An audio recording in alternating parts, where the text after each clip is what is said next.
Good day, everyone. Welcome to our presentation for our publishing house, LibroLaya, and our newly published book, A Bite in the Night. Later on, Leila will join me with the presentation, but for now, let me read you our storybook, A Bite in the Night, a tasty tale of Mina and Anna. Mina, a manananggal, had the nightly habit of flying over her town and observe her fellow townspeople's lives. On one such night, Mina encountered the most delicious smell coming from an open window at the house with all of its lights off. A dish left out in the open. How curious! It was the best thing Mina's ever smelled since becoming a manananggal. Her mouth watered, and so Mina planned, surely, a tiny taste won't hurt. So, Mina snuck inside the open window, reached in for just one piece, until... A manananggal! I won't let you harm my baby, said the pregnant woman. You misunderstand. Please, I only want, your food, said Mina. The woman of the house was skeptical, of course, but she rarely listened to Mina's earnest explanations. As it turns out, Mina was actually vegan before and after dying and turning into a manananggal.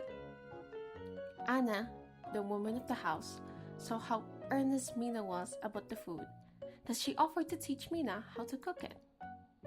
Taro stalks laid at the bottom of the pan, pounded garlic, ginger, and lemongrass into coconut milk.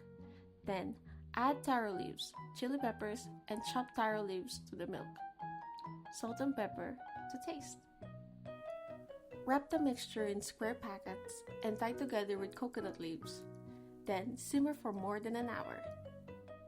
And from there started an unlikely friendship between a manananggal and a pregnant woman, united by their shared love for pinangat and food in general.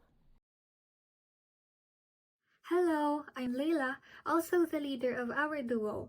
The name of our publishing house is LibroLaya, from libro, the Filipino word for book, as well as laya, a Filipino word root related to freedom and independence.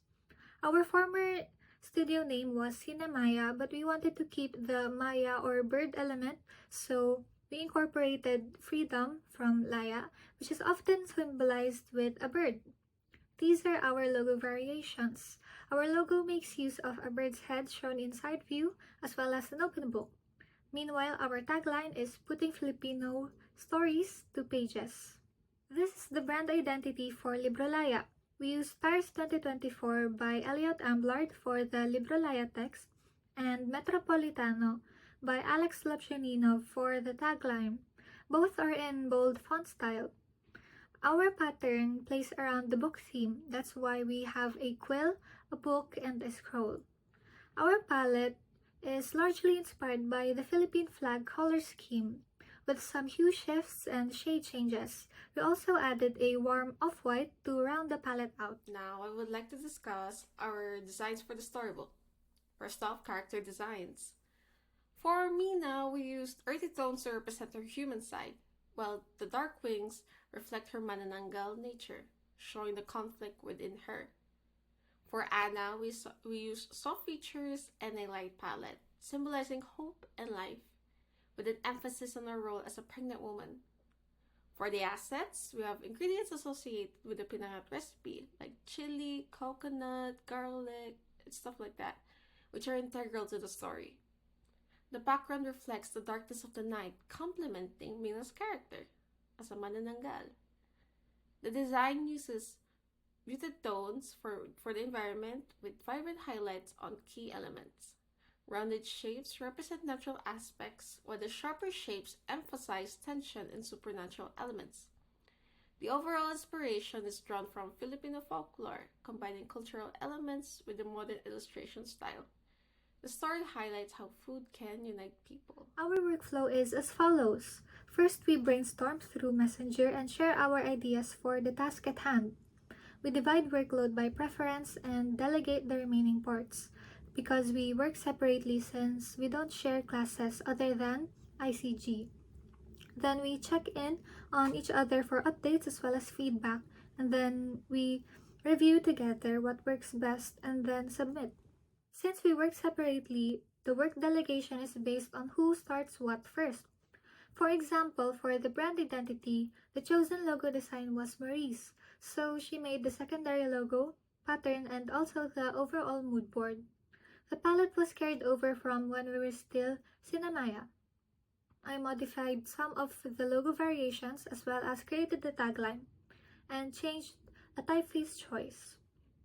For character design, both of us contributed to the sketches, but Marie digitized my designs and I modified the facial expressions to complete the emotion sheet.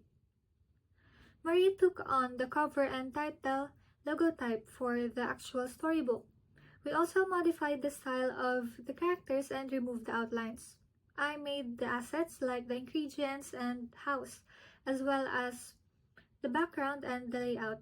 And that is all for A Bite in the Night, a tasty tale of Mina and Anna.